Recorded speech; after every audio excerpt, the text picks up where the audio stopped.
mo. Kaya iniwan ka na nanay mo. Kasi wala ako hindi.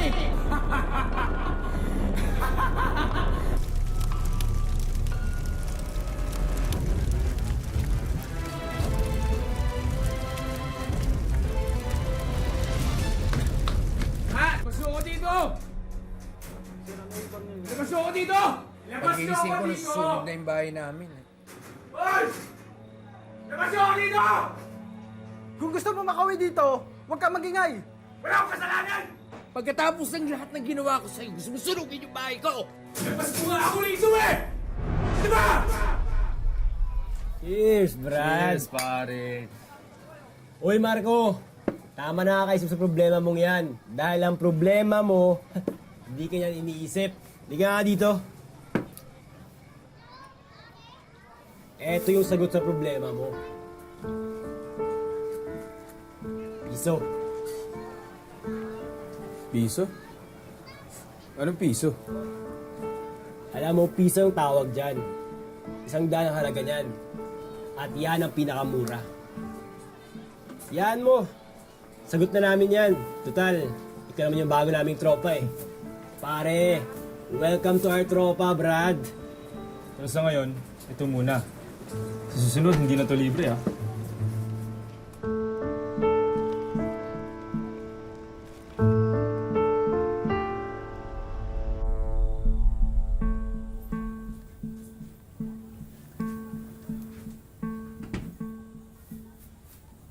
Anong oras na? Oras na para matulog.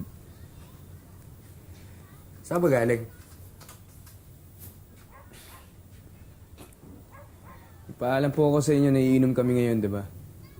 Nagbigay ka pa nga ng panginom. Eh sabi mo gang alas 10 lang kayo. Kanina pa ako tawag ng tawag. Hindi ka sumasagot. Manood ka naman, di ka man lang makapag-text. Saan naisip nyo na umiinom ako kasama ako ng mga kaibigan ko? Eh sana naisip mo rin na marong kang tatay na nagiintay sa'yo. Hirap yun yung kausap eh, no?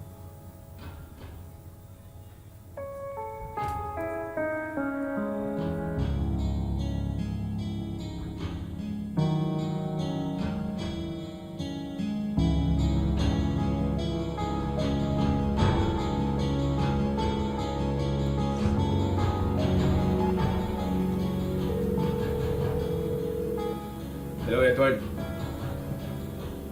Naubos ko na yung piso. Bitin, pare. Dala ka naman dito sa bahay. Oh. Ha? O sige, sige. Bukas sa school, promise yan, ha? Oo, akong bahala. Babayaran kita. Marco. Marco. Papasok ka ba? Ano itong mga nasa kama mo? Hoy! Marco! Nakatanong kita! Kaya ka pa nagtutong gumamit nito? Ha? Hoy! Sinisira mo buhay mo. Shh! Kinakausap kita. Marco! Kinakausap kita, hoy!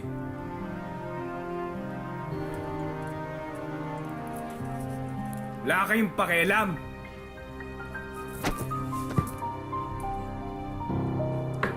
Ano pa pinag-aawayan niyo dyan? Ang ingay-ingay niyo. Kadalasan daw sangkot ang mga lulong sa droga sa mga nagaganap na krimen araw-araw. Ngunit kung may adik sa pamilya, sino nga ba ang tunay na biktima?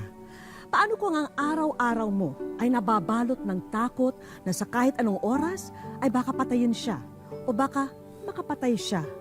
Ganito ang problema ni Godet at ito ang kanilang kwento ng anak niyang si Marco. Magandang hapon po mga kapuso. Ako po si Vicky Morales at ito ang Wish Ko Lang.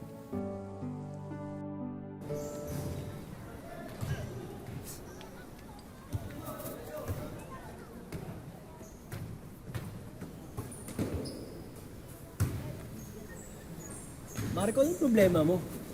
May dala ka ba ngayon? Oo, meron ako dito. Ilan ba?